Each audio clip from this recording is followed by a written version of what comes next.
Technology in soccer. The game of the past or the game of the future? This is a question that has come about because of a debate on using technology in soccer. A recent instance that has wildly sparked this debate came in the 2014 World Cup. England was playing Germany and losing by a score of 2-1 when England's Frank Lampard's shot crossed the goal line.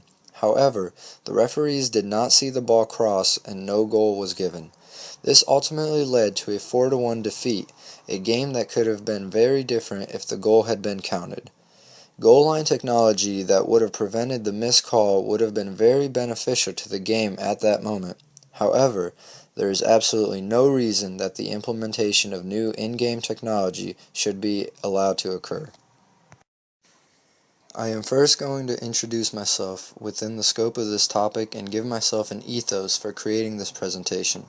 Secondly, I am going to analyze some other published works by various authors on this subject. This will give a number of different vantage points on the debate of technology in soccer to give you an idea of the conversation as a whole instead of just my view on the matter.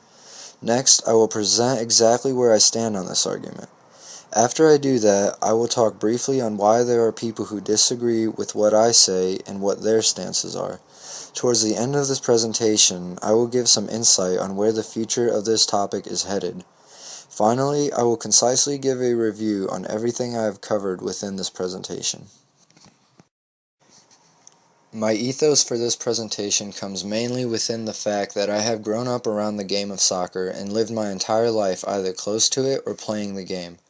By being an avid and true fan of the game itself, this gives me the ability to have an in-depth understanding of this particular topic, an understanding that a lot of people would not be able to have if they did not play and love the game as I do. I am able to follow the conversation on this subject matter from a unique perspective, since if the game is changed, I am directly affected by it. Alongside the fact that I have played soccer since I was very young, I am also a student at the University of Akron. The benefit of this is that I am given the opportunity with my time and the resources provided to me to do an extensive amount of research on technology in soccer. Being able to do as much research as I have, as well as having a direct correlation to the sport itself, gives me the ethos necessary to write a paper and present how technology is a bad thing for soccer.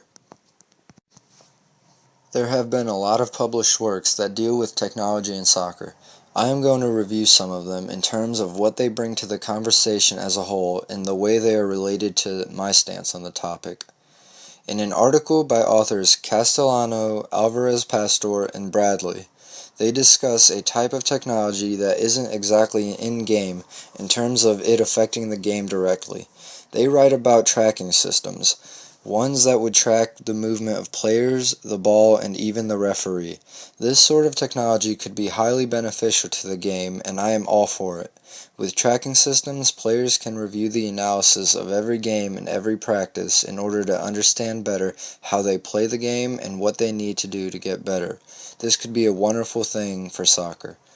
Bobby McMahon's article on Forbes.com, More Technology for Soccer Officials Put on Hold and Why That Is Good, aligns with my stance on the subject. He shows that he believes the decision to implement new technology hasn't been approached for the right reasons, and that without a thorough understanding of what long-term implications this might bring, there should be no rash decisions made.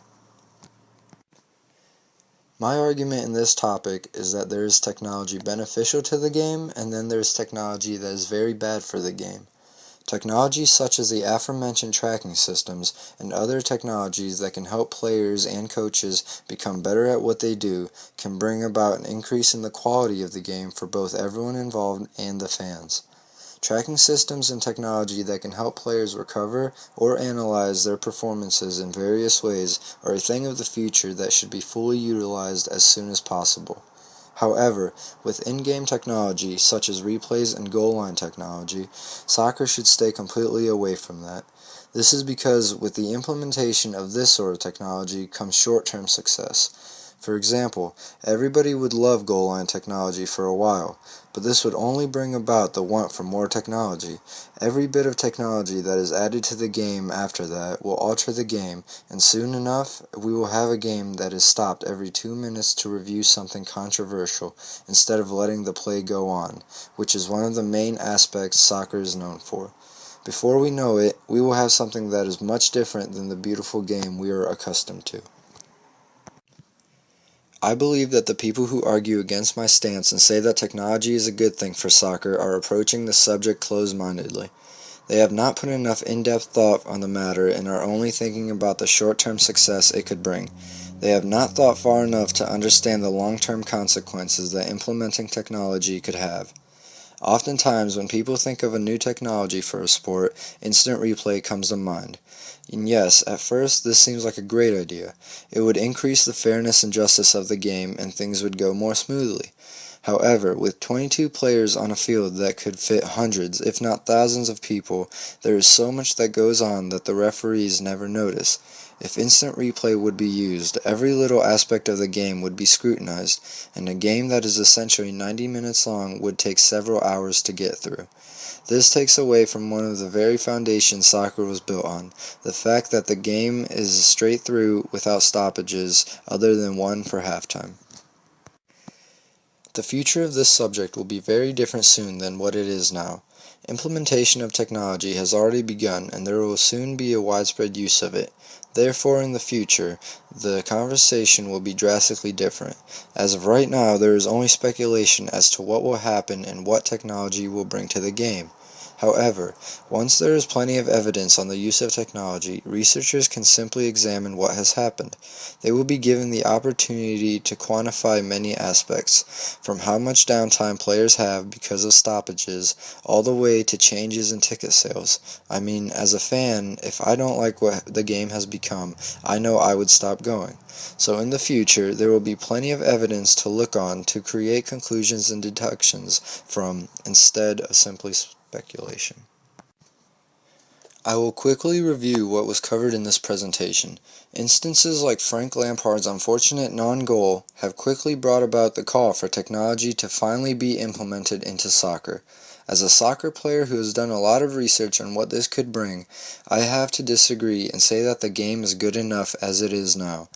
In the past, there have been studies done on how technology will affect the game, and there are both good and bad results. All of the good results stem from technology that is not directly affecting the game. The bad results, on the other hand, come from in-game technology. People who say soccer needs technology have to think about what they are saying more.